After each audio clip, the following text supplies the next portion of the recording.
Assalamualaikum warahmatullahi wabarakatuh. Bismillah, alhamdulillah, wassalatu wassalamu ala rasulillah, la haula wa la quwata illa billahil aliyil alim.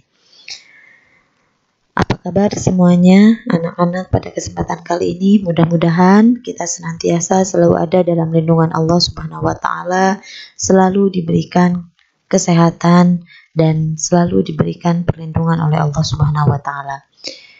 Baiklah, pada pertemuan kali ini kita sudah masuk pada pembelajaran jarak jauh, pelajaran pendidikan agama Islam dan budi pekerti. Pelajaran jarak jauh pertemuan kedua berarti ya, untuk pelajaran pendidikan agama Islam dan budi pekerti.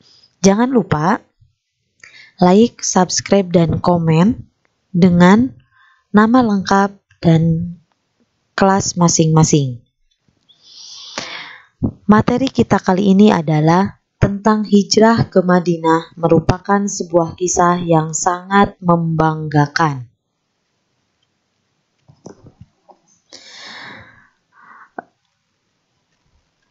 Adapun KD-nya, kompetensi dasarnya adalah memahami sejarah perjuangan Nabi Muhammad pada periode Madinah. Sedangkan kompetensi dasar keterampilannya menyajikan strategi perjuangan yang dilakukan oleh Nabi Muhammad pada periode Madinah. Untuk mengawali pembelajaran kali ini, silakan perhatikan peta konsep terlebih dahulu. Nanti akan dijelaskan bagaimana perjuangan Nabi Muhammad ketika hijrah ke Madinah dan menyampaikan dakwahnya di Madinah.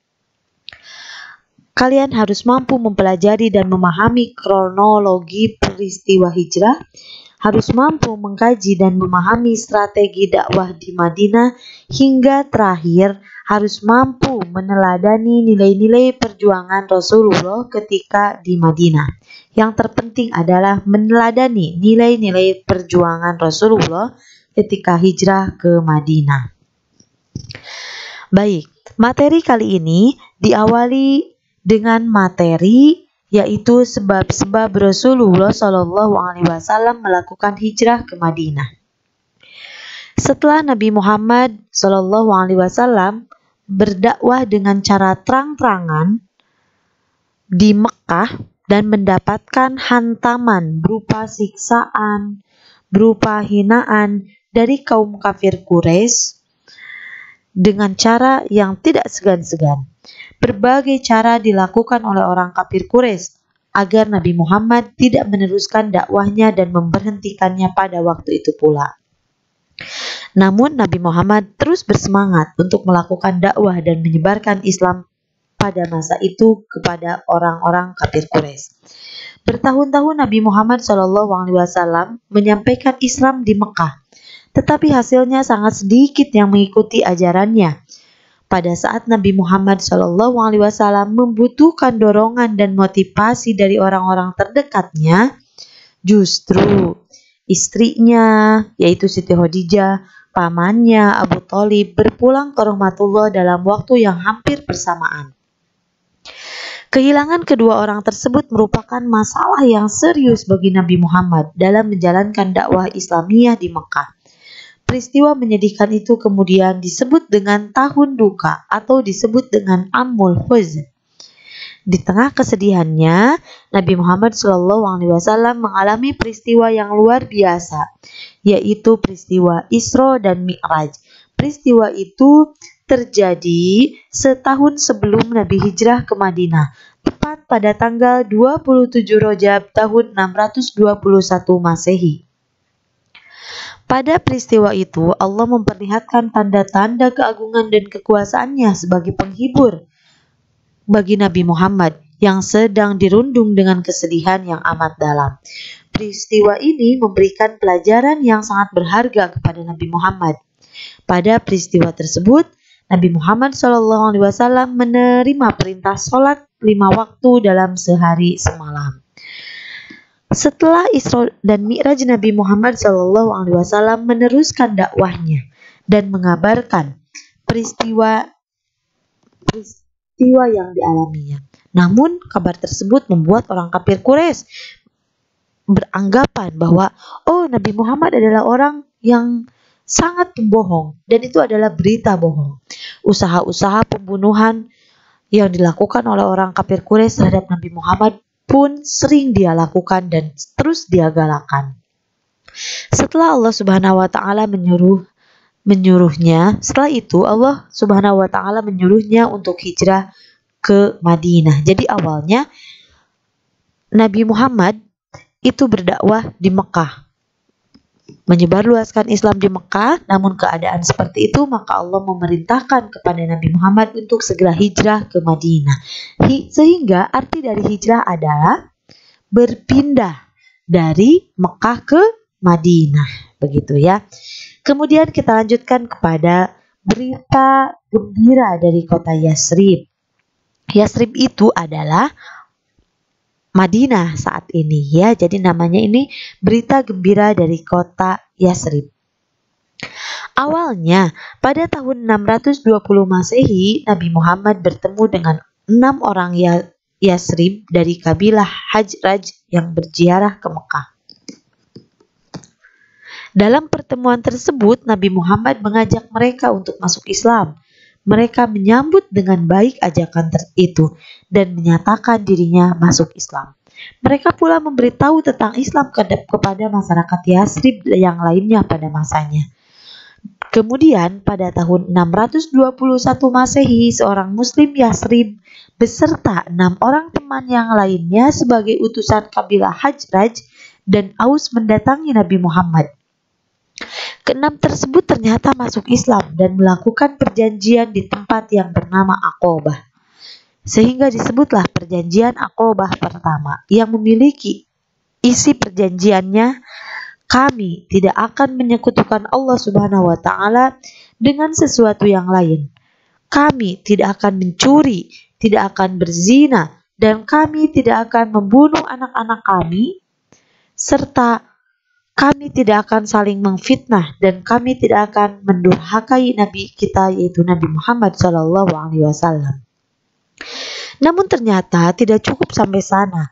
Selanjutnya, 1 tahun berikutnya pada tahun 622 Masehi, orang-orang Yasrib datang lagi dengan maksud ingin mengadakan perjanjian Aqobah kedua, sekaligus mengundang Nabi Muhammad untuk hijrah ke Yasrib atau mengundang Nabi Muhammad untuk berpindah ke Yasrib. Perjanjian Aqobah kedua diikuti oleh 75 orang Yasrib dan Nabi Muhammad yang didampingi oleh pamannya yang bernama Hamzah. Isi perjanjiannya sama dengan yang sebelumnya, tetapi jumlah peserta yang memeluk agama Islam pada masa itu semakin banyak dan bertambah. Dalam 2 kali perjanjian yang terjadi, Nabi Muhammad mendapatkan kesan bahwa Islam telah siap berkembang pesat di Yasrib. Kenyataan ini membuat Nabi Muhammad memerintahkan kepada para pengikutnya untuk hijrah ke Yasrib dengan cara sembunyi-sembunyi. Sementara Nabi Muhammad masih tetap bertahan bersama Abu Bakar dan Ali bin Abi Thalib di Mekah. Rencana hijrah Nabi Muhammad dan para pengikutnya ternyata didengar oleh orang-orang kafir Quraisy. Orang kafir Quraisy pun akhirnya merencanakan untuk membunuh Nabi Muhammad. Kafir Quraisy khawatir Islam akan berkembang pesat di Yasrib. Mereka menyuruh para pemuda untuk mengepung rumah Nabi Muhammad karena mereka yakin Nabi Muhammad akan lari. Namun pada malam itu pula Nabi Muhammad membisikkan sesuatu kepada Ali bin Abi Thalib supaya memakai selimut beliau dan berbaring di tempat tidurnya. Ternyata atas izin Allah, Nabi Muhammad berhasil keluar dari rumahnya dengan keadaan selamat. Tidak lama setelah Nabi Muhammad SAW meninggalkan rumahnya, para pemuda yang menjaga itu ternyata terbangun dan masuk ke rumah beliau dengan penuh nafsu untuk membunuhnya. Akan tetapi mereka terkejut karena yang dia dapatkan adalah Ali bin Abi Thalib yang sedang tertidur, bukan Nabi Muhammad. Mereka kecewa dan tidak percaya dengan segala hal yang terjadi pada saat ini. Hal ini terjadi karena pertolongan Allah Subhanahu wa Ta'ala. Jadi dengan pertolongan Allah semuanya tidak akan ada yang tidak mungkin. Kita lanjutkan materi berikutnya, yaitu mengenai perjalanan hijrah Rasulullah. Bagaimana perjalanan hijrahnya Rasulullah pada saat itu? Menjelang larut malam, Nabi Muhammad menuju ke rumah Abu Bakar dengan mengajaknya untuk berhijrah. Kedua orang itu kemudian keluar dari jendela pintu belakang dan terus bertolak ke arah selatan menuju sebuah gua. Gua itu bernama Gua Sur, di mana jalan yang ditempuh oleh mereka adalah jalan yang tidak mungkin dilewati oleh manusia. Hal ini dilakukan supaya para pemuda Quraisy yang mengejar tidak menyangka bahwa Rasul dan Abu Bakar melalui jalan tersebut. Dalam perjalanannya, mereka berdua sempat berbunyi di Gua Sur selama 3 hari 3 malam, dan itu waktu yang cukup panjang. Tidak ada seorang pun yang mengetahui tempat persembunyian itu selain Abdullah bin Abu Bakar serta kedua putrinya, yaitu Aisyah binti Abu Bakar dan Asma binti Abu Bakar, serta pembantu mereka yang bernama Amir bin Fuhaira. Tugas Abdullah adalah mencari informasi tentang rencana orang kafir Quraisy terhadap Nabi Muhammad. Ternyata pada malam hari itu ia menyampaikan informasi kepada Nabi Muhammad bahwa orang kafir Quraisy sedang mencarinya. Pada hari ketiga mereka berdua sudah mengetahui bahwa situasi sudah sangat tenang. Mereka berangkat dan melanjutkan perjalanan dengan pembekalan yang diberikan oleh putrinya. Supaya aman dalam perjalanan, Nabi Muhammad dan Abu Bakar mengambil jalan yang tidak pernah dilalui oleh manusia. Abdullah bin Uraikid dari Banu Du'ail diminta sebagai petunjuk jalan. Keduanya membawa Nabi Muhammad SAW dan Abu Bakar dengan hati-hati sekali ke arah selatan, kemudian menuju Tihara. Nah, kemudian setelah menuju Tihama di dekat pantai Laut Merah, Nabi Muhammad dan Abu Bakar serta petunjuk jalan sepanjang malam dan siang berada di atas kendaraan. Tiada lagi mereka kepedulikan kesulitan dan rasa lelah. Mereka hanya percaya bahwa Allah Subhanahu wa Ta'ala akan memberikan pertolongan kepada mereka. Lambat laun, ternyata orang kafir Quraisy merasa lelah hingga akhirnya orang kafir Quraisy mengadakan sayembara. Siapa saja yang dapat membawa Nabi Muhammad SAW dengan hidup ataupun matinya, maka akan mendapatkan hadiah yang sangat besar dan jabatan yang sangat tinggi untuk orang yang menemukan. Hal ini menarik hati masyarakat pada waktu itu, termasuk Suraqah bin Malik yang sudah mengetahui perjalanan Nabi Muhammad SAW dan Abu Bakar pada waktu itu. Tidak lama kemudian Suraqah bin Malik mendatangi tempat yang dimaksud dan dia menemukan Nabi Muhammad yang sedang beristirahat di sebuah batu besar sambil menyantap bekal yang diberikan oleh Asma bin Abu Bakar.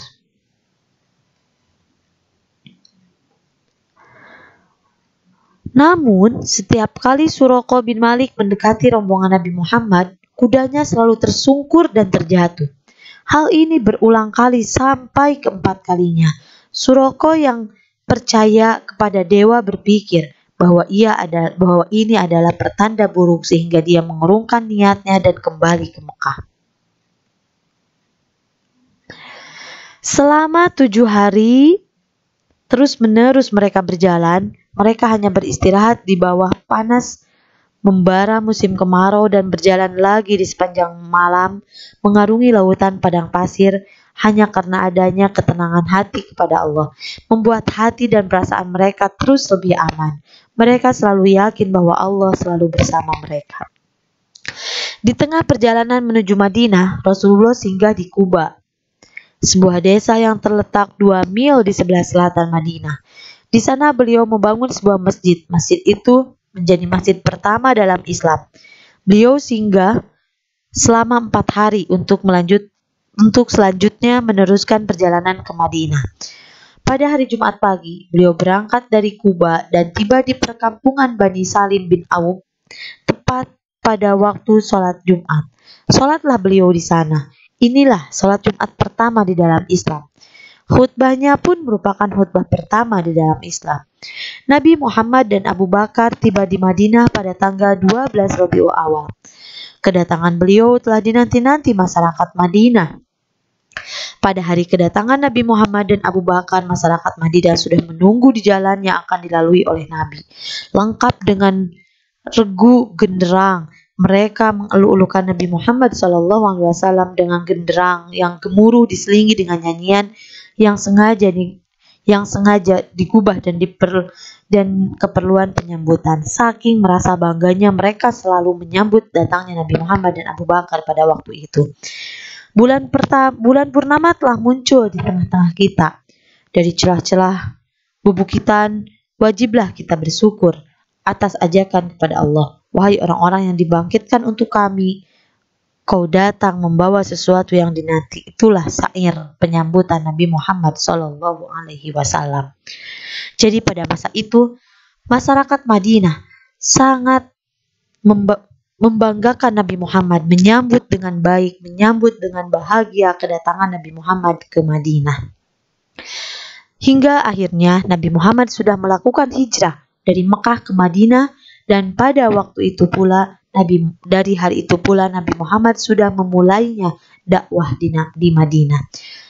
Ketika sampai di Madinah, ternyata Nabi Muhammad melakukan dakwah di Madinah. Bagaimana perjalanan dakwah Nabi Muhammad Sallallahu Alaihi Wasallam? Setelah sampai di Madinah, Nabi Muhammad Sallallahu Alaihi Wasallam mulai membuat program kerja dan melaksanakannya seperti membangun masjid, mempersaudarakan antara muhajirin dan ansor, membuat perjanjian dengan penduduk Madinah. Itu adalah program kerja yang akan dilaksanakan oleh Nabi pada masa itu. Langkah pertama, membangun masjid. Pembangunan masjid segera dimulai dan seluruh umat Islam ikut andil dalam mendirikannya. Sebuah masjid berdinding bata, berkayu batang kurma dan beratap daun kurma. Masjid yang dibangun Rasulullah bersama kaum muhajirin dan ansor tidak hanya berfungsi untuk sholat semata, akan tetapi untuk seluruh kegiatan Nabi Muhammad di Madinah. Di antara fungsi masjid pada zaman Nabi adalah sebagai tempat mempersatukan umat, bermusyawarah tentang perkembangan Islam, serta mengkaji agama Islam, bahkan sebagai pusat pemerintah setelah Rasulullah dipilih sebagai pemimpin di Madinah. Seluruh aktivitas masyarakat di Madinah dipusatkan di masjid. Itulah fungsi masjid yang sebenarnya sudah dibangun oleh Rasulullah. Lantas bagaimana dengan masjid saat ini? Apakah hanya berfungsi sebagai tempat sholat belaka? Kalian harus bisa memfungsikan masjid di tempat kita berada, termasuk masjid sekolah, sebagai fungsi masjid pada zaman Rasulullah SAW. Jangan lupa saat ini juga kita harus ada niatan untuk selalu memakmurkan masjid. Langkah berikutnya Nabi Muhammad SAW adalah mempersaudarakan antara orang-orang muhajirin dan ansor. Ya. Langkah selanjutnya adalah mempersaudarakan antara orang-orang muhajirin dan ansor. Siapa muhajirin itu? Muhajirin adalah orang yang hijrah dari Mekah ke Madinah. Otomatis orang Mekah yang pindah ke Madinah. Sedangkan kaum ansor adalah orang Madinah yang menyambut kedatangan orang-orang muhajirin, atau disebut orang yang asli dari Madinah. Setiap orang ansor mengakui orang muhajirin sebagai saudaranya sendiri. Mereka mempersilahkan saudaranya tinggal di rumahnya, serta memanfaatkan segala fasilitas yang ada di rumahnya tanpa terkecuali.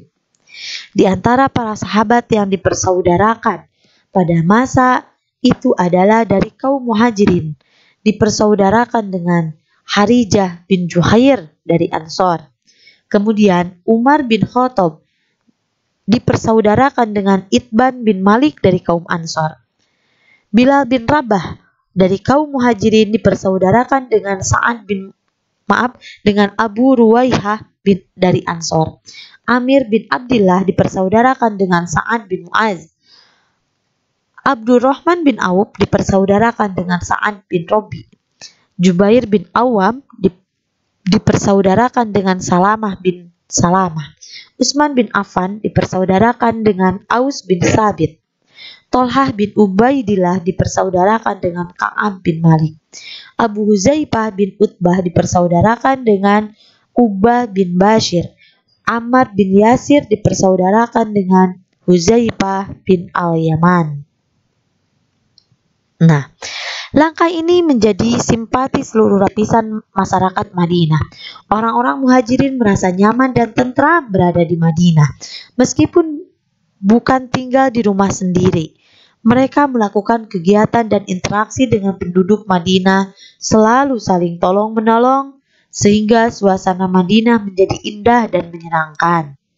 Selanjutnya, Nabi Muhammad merumuskan piagam yang berlaku bagi seluruh kaum muslimin dan orang-orang non-muslim di Madinah, yang kemudian disebut dengan piagam Madinah. Karena perlu diketahui oleh kita semuanya bahwa di Madinah pada saat itu bukan hanya orang muslim saja, melainkan ada orang Yahudi atau disebut non-muslim pada masa itu. Namun kita perhatikan bagaimana pola hidup mereka, pola hidup keseharian orang muslim dengan orang non-muslim pada saat itu ini menjadi contoh yang sangat baik. Adapun isi piagam Madinah antara lain, kaum Yahudi bersama kaum muslim wajib turut serta dalam peperangan, saling membela. Kaum Yahudi dari Bani Auf diperlakukan sama seperti orang muslim. Kaum Yahudi tetap dengan agama Yahudi mereka, dan kemudian pula dengan orang muslimin tetap dengan agama Islam orang muslimin. Semua kaum Yahudi dari semua suku dan kabilah di Madinah diberlakukan sama dengan kaum Yahudi dari Bani Auf. Kemudian kaum Yahudi dan muslimin harus saling tolong-menolong dalam memerangi dan menghadapi musuh. Kemudian kaum Yahudi dan Muslim harus senantiasa saling berbuat kebajikan dan saling mengingatkan ketika terjadi penganiayaan atau kezaliman. Kemudian kota Madinah dipertahankan bersama dari serangan pihak luar. Semua penduduk Madinah dijamin keselamatannya kecuali bagi mereka yang selalu berbuat jahat. Kedelapan poin isi piagam Madinah ini adalah perjanjian yang dibuat oleh Rasulullah sebagai perwakilan orang Islam atau Muslim dan perwakilan dari Yahudi. Mereka terjalin dengan sangat baik menjadi keluarga yang baik untuk menciptakan Madinah yang sangat menyenangkan. Perlu diketahui bahwa di Madinah tidak hanya orang Islam saja yang tinggal, tetapi di sana terdapat pula orang non-Muslim. Agar terjadi hubungan yang harmonis, saling menghormati, toleransi, dan menjaga lingkungan di Madinah, maka harus ada kesepakatan bersama. Piagam inilah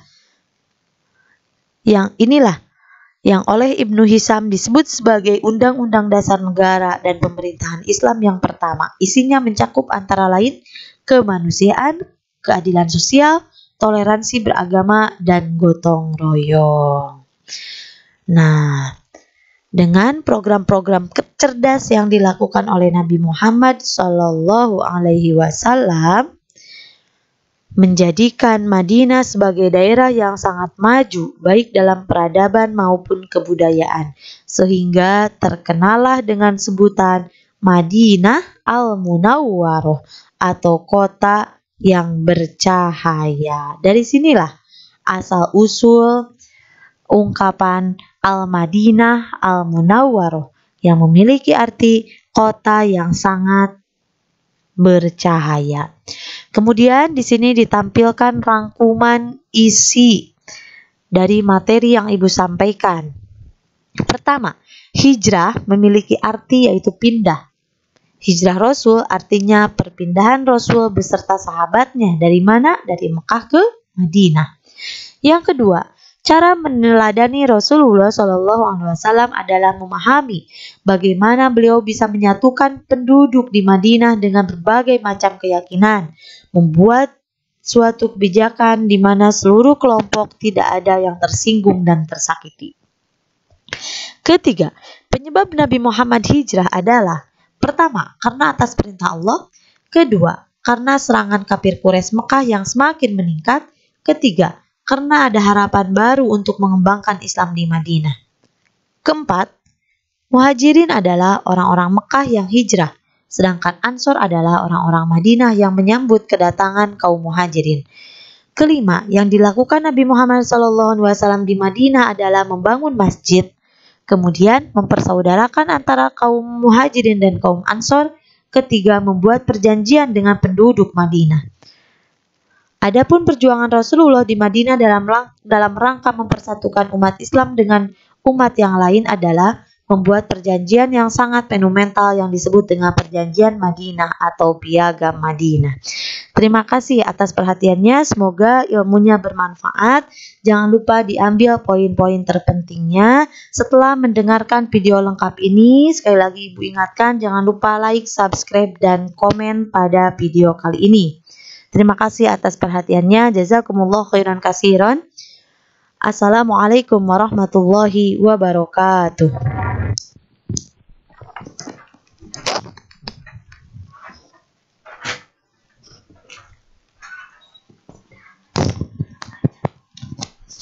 Ini